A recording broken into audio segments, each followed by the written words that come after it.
Hi, I'm Chike Coleman. That's Sanford Hess. This is Real Reviews Rewind, the show where we rewind the clock a little bit and talk about some older films. Sometimes we cover newer stuff, but in this pandemic, how can you really do that?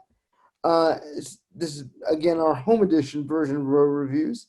Uh, so if you've been keeping up with us, you know we've been watching a ton of stuff during the pandemic. This week, however, we've changed tack a little bit.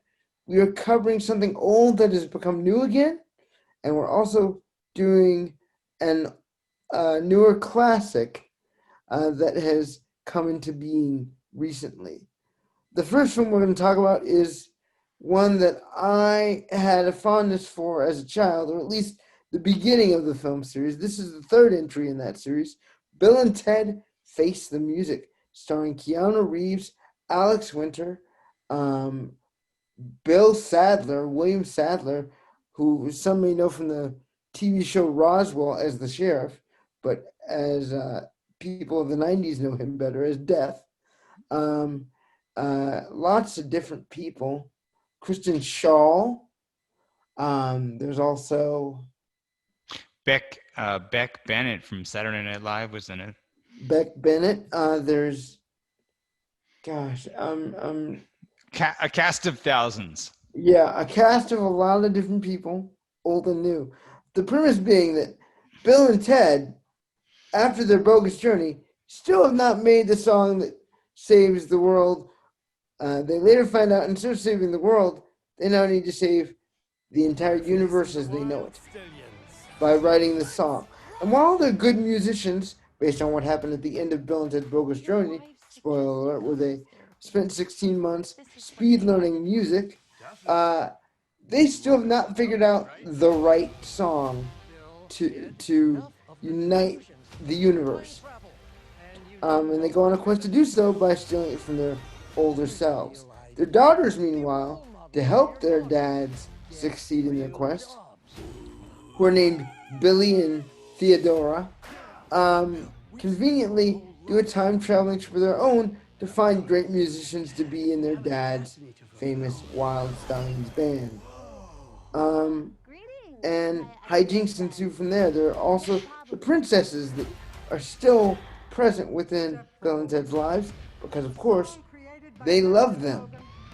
I mean that they quite literally because Bill and Ted can't seem to do anything without each other involved, which I can't even begin how that plays havoc on their time with their wives. How does that all work if they're constantly in communication? I don't know, and I frankly don't care. This movie, um, I wanted to try and be fair to it. Is great for 2/3 of the movie. 2/3 of the movie is fantastic. That final third just drags like all get out. Keanu Reeves and Alex Winter are excellent. It's like not a second has passed from them playing Bill and Ted. And you may see this as a bit of a cash grab, but it's totally not. It's completely a labor of love because the original creators came back to do it. I really love this film, and there's a specific moment that I love in this film more than anything else in the entire movie. But I want to know, because you probably grew up with these teenagers, what did you think of Bill and Ted Face the Music, as it's now been 30 years later? Well, and that's, so you're right. I grew up with them and in the sense that I'm around the same age as those guys. So I can also appreciate them being these, middle-aged guys still hitting their head against the wall, trying to write the song that's going to, set the world on fire, but really just, playing weddings and making incomprehensible noise. So I appreciated that part of it too, because I love this movie. I love the beginning of this movie especially, which does a wonderful job catching you up on what's happened to Bill and Ted since their bogus journey.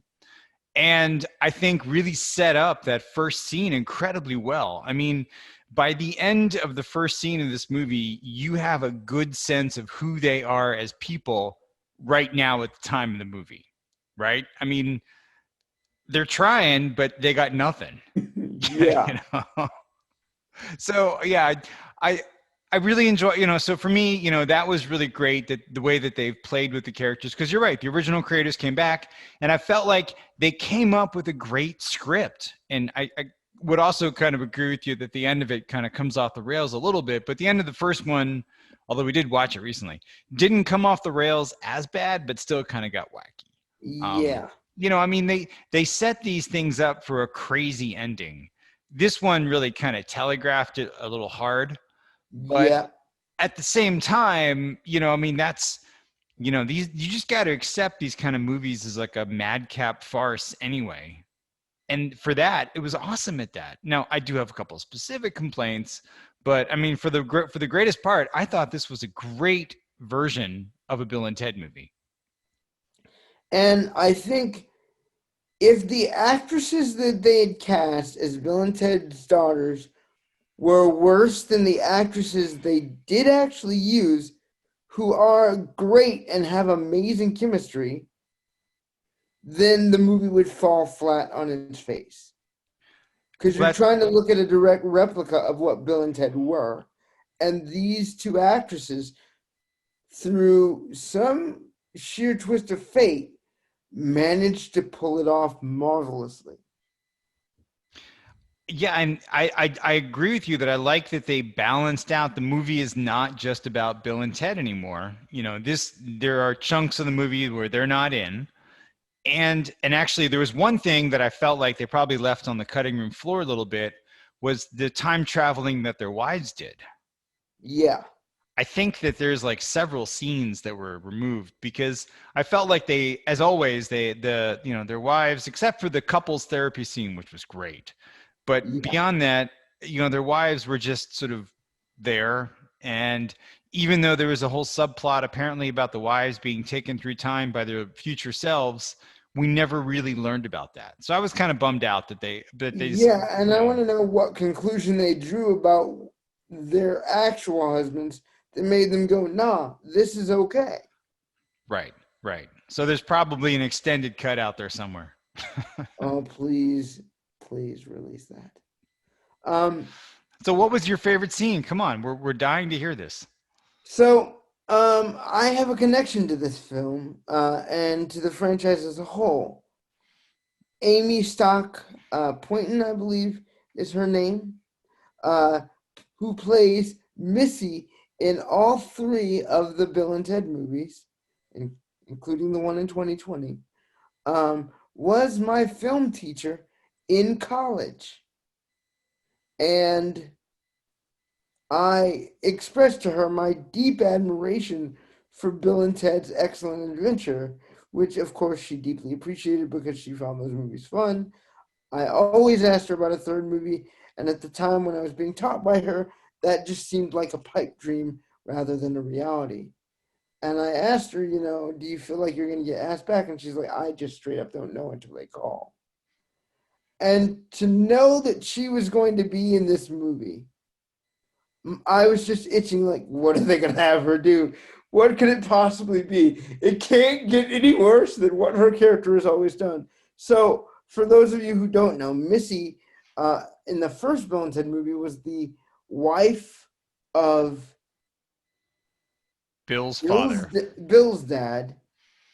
And they were just having sex all the time because that was a girl that Bill had a crush on in Ted. School.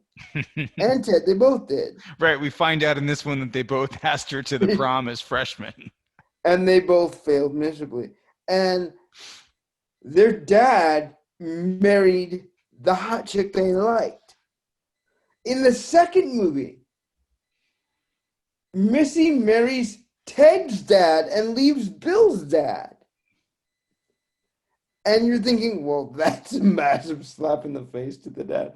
And I'm thinking, there's no way they can make this worse. The opening of the movie is Missy, let me get this right, marrying Bill's brother? Ted's brother. Ted's brother, which makes Ted's dad his own son. His own son. Yeah, that was such a great way for them to start up this movie, and that speech at the wedding was really wonderful. And I got nothing but praise for the first, you're right, for the first 2/3 of the movie. So let's talk about the last third. So it dragged a little bit. I felt like that they could have done more with time coming apart. I thought that the way they just kind of had stuff popping up and going really didn't make sense. But I love the idea that they could have had this sort of, you know, Bill and Ted are causing a temporal warp and something really bad is going on until, you know, unless they fix the timeline. That's always a fun part of time travel, right? Right. As And they opposed to didn't just really like a, go for that. They just said, let's yeah, pop in historical figures in different places and make it work. right, right. And that was kind of like, But there um, was one section of that I did like, and it involves the girls again. which was, When they can't get Jimi Hendrix to join the band, so they get Louis Armstrong to join the band because that's who Jimi Hendrix idolized, which I think, if true, is insane. And I need to listen to every Jimi Hendrix album ever made. well, who But wouldn't that want was to, just a yeah. nice touch. Yeah. Well, and you know, similar to the first one, you know, the time travel part was actually like, you know, it really they didn't spend a lot of time in the past, which Mm-hmm. was kind of a relief, you know, because that part could have really dragged. Mm-hmm. Did you like the part where they kind of went through and picked up musicians? Was that did they I do as love much as they that could because have? that harkened back to the original. But the other thing I loved, have you ever seen the movie Click? With Adam Sandler? Yes. Yes, I did see it. They have a scene with their future selves, the Yeah. old men that are And there's like a nursing home. in the nursing home, and I absolutely love the sincerity with which both slightly younger Ted and older Ted played those scenes.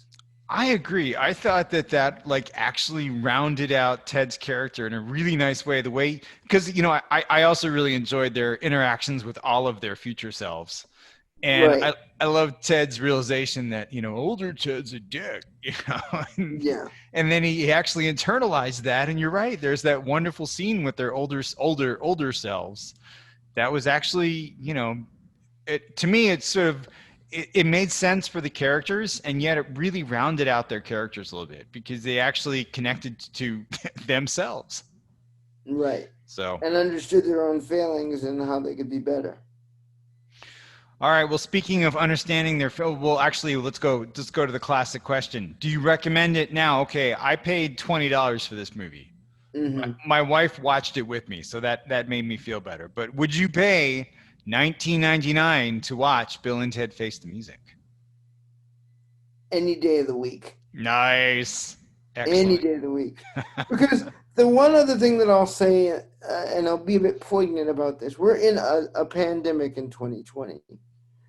There haven't been a lot of light comedies that are just comedy for comedy's sake. There always has to be some little poignant moment that like drags the comedy down and then brings it back up again. But you needed something like this that is just straight up senseless fun.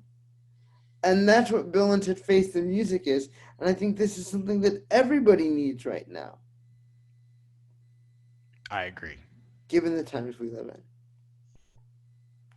in. Um, but we go from, do you recommend it? I should ask that. Oh, yes.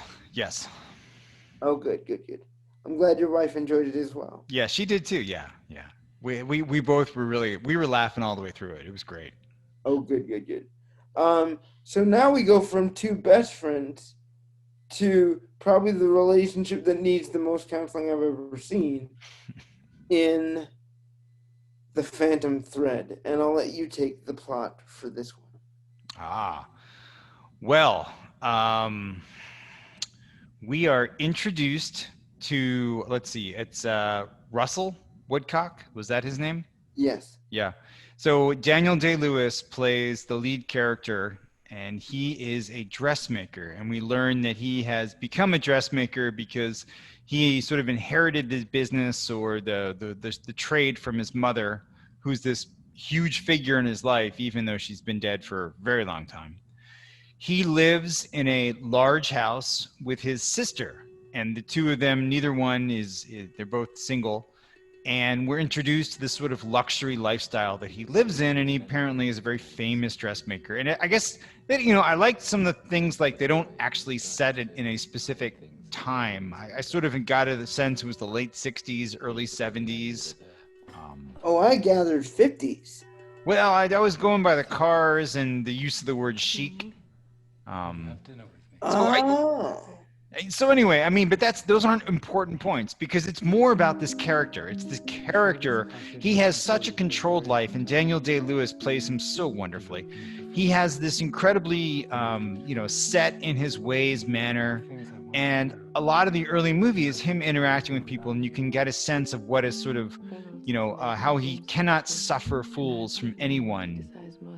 Well, he goes away to his country home, and in the restaurant there, he winds up meeting a woman, and he seems smitten with her, and we're sort of confused about that. And it turns out that he finds her shape perfect. She has the exact kind of body contours that he would like to dress. And so she becomes sort of his muse for dressmaking, models his clothes, and over a period of several months to even a year, it's not really specific, she becomes part of his world, living in the house with him and his sister. Now at some point he says mean things to her, and she gets angry at him, and she winds up poisoning him with some poisonous mushrooms that she has saved In eggs. Well, no, that was the second time. The first time they didn't really, it was tea or something. Oh, yeah. And he becomes very sick, and she takes care of him, and he's sort of, it reminds him of his mother, and he's so smitten with the idea of her taking care of him that when he sort of comes out of this near-death experience, he asks her to marry him. And then in a very quick manner, the film takes us forward. They get married. She's living with him. They have struggles. And then ultimately, it's sort of an unhappy marriage. But weirdly, the movie ends with her again poisoning him with mushrooms. This time, though, he is conscious and aware of what has happened as soon as he's eaten them, and seems to welcome it. And this movie ends on a very strange and upbeat note, with him going back into a very sick sort of state for a period of time while she takes care of him. But that seems to be what makes the two of them both happy. And so the movie ends on a very strange note, where it is a happy ending, yet he's just been poisoned by mushrooms and is going to go through a near-death experience.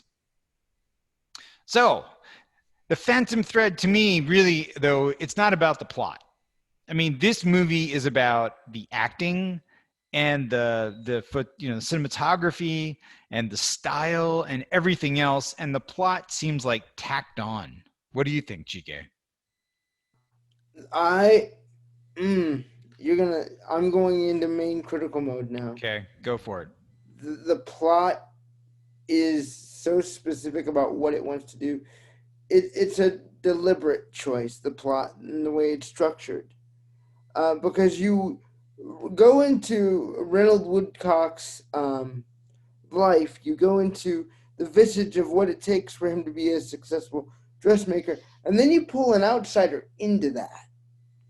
And I feel like the reason that the filmmaker, Paul Thomas Anderson, chose that deliberate method was they wanted us to sympathize with Woodcock's world before bringing the outsider in.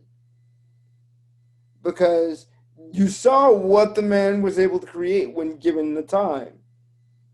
And to add in this muse who can perfectly embody the things he wants for a woman in terms of dress size, dress shape, for that to work is amazing. And you almost praise his work ethic, but hate his methods. And so it's kind of a movie about understanding and how that understanding shifts over time. I like it for that reason. Do I like all the things and behaviors the characters do throughout the film? No. Do I like the way the dresses turn out and the elegance of it all? And the music? Especially the music that guides the whole thing? Absolutely. Does it make it routinely watchable? Oddly, yes. For the sheer fact that not only are you showing me Reynold Woodcock and Alma, you're showing me the cyclical nature of human nature. Need and independence, independence and need, where those kind of interchange and interplay, and how that affects a relationship dynamic, nay, a marriage. Wow. You are in critic mode. Go, man, go. And whether that works or not depends on how you feel about your own relationship and whether you feel that it is either symbiotic in the case of our film, The Phantom Thread, or whether you feel like it is a true partnership. In this case, the director makes a very interesting and unique choice. It's not symbiotic and it's not a partnership. It's both. Because of the fact of how much both need each other to survive and thrive. Yes, when things are successful and on a high, it's great, fantastic, and phenomenal. But when you're in that working stage and the cruelty comes in, you need to knock that person down a peg so that they remember where they came from and how they got to that high in the first place. I'm not saying that is an advisable strategy to keep a relationship. By no means is it, but it's a fascinating life study in the ins and outs of a relationship and how relationships function in human nature, not just for one partnership with these characters, but for all of them that exist. Because the real catch is, there's pieces of cruelty in our own partnerships that we're not even aware of that we do. And the function reaction of our partners when that occurs determines how they respond to us.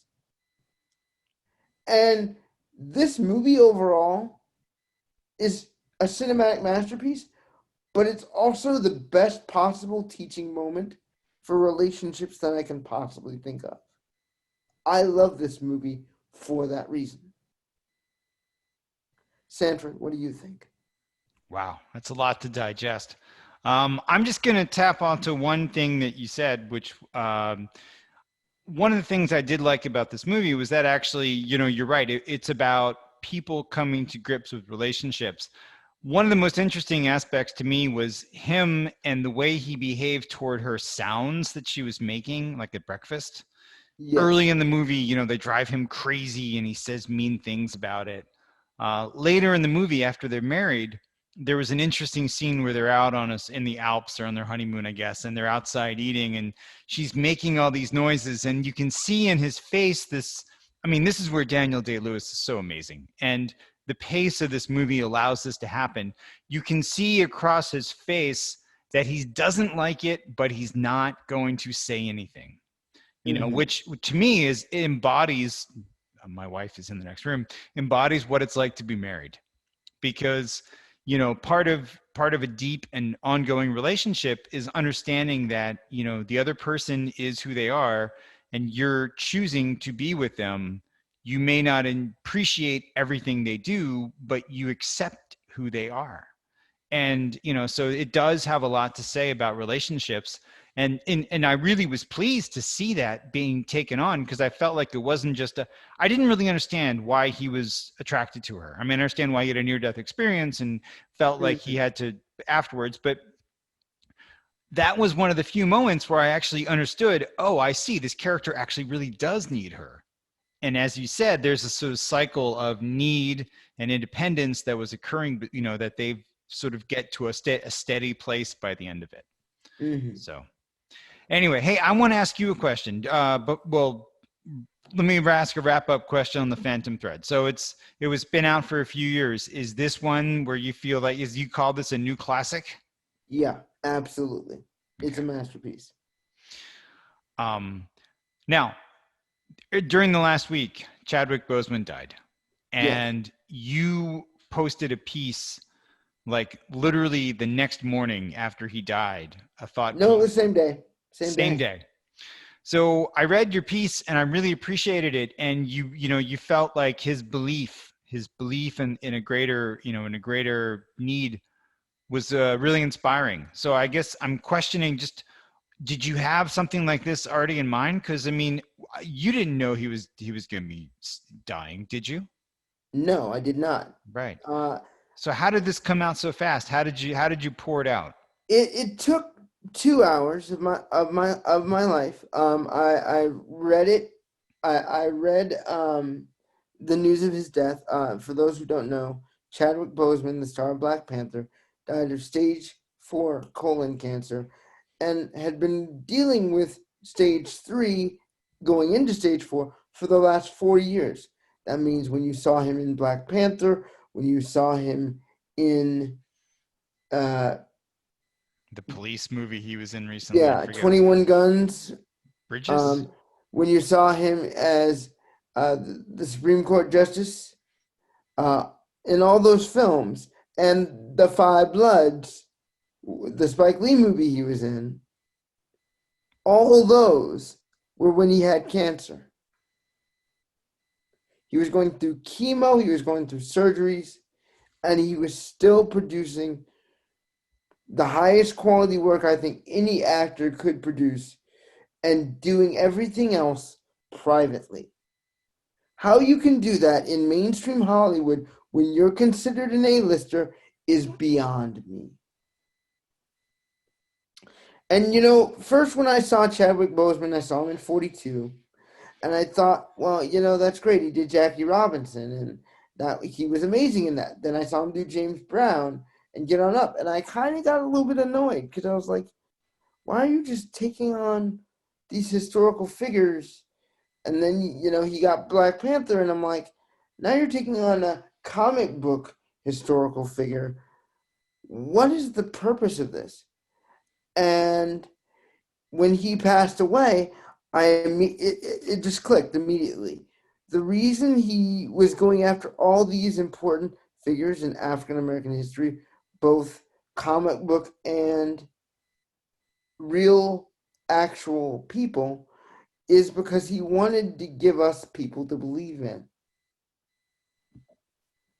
He wanted to give African Americans and other minority groups people to believe in, people to see themselves in, people who fight but find success. And inherently in that success, essentially grow, build, and shape a better world than the one they came from. And that's where the idea of belief came from. Because, in my opinion, Chadwick Boseman, whether he set out to do this intentionally or not, gave us people, not characters, people to believe in.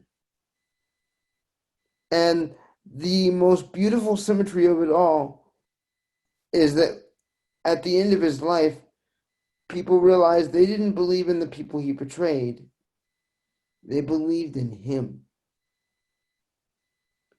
And that's the most powerful legacy any person can have. So that was the basis upon my thought process for writing the article, and why it took only 2 hours, because I started piecing through every piece of work I'd ever seen him do. What are the defining characteristics of these people that he continues to portray and knock out of the park? Not only is he doing his research about these people, but he is doing his best, his absolute best, to give them the voice they never had. And for a long time, I think that's the best we'll ever get in that category. Just as the best actor is always going to be Daniel Day-Lewis for how he portrays the characters he portrayed, because he breathed life into them. And while they're all fictional, Boseman's achievement is in a way more grand because he gave voice to the voiceless. Sanford, did you have an opinion on the article? Obviously, you read it. I thought it was excellent. All I want to say is that we'll post a link to the article in the comments or something on YouTube. All right. So, That will give people more of an opportunity to see it. We can talk more about the article offline. Um, Next week, there will be other movies that will come across our spectrum. You've already given me an idea for one of them in our earlier part of our conversation. But until then, guys, we'll see you at home in your living rooms at your own movies. Bye, guys.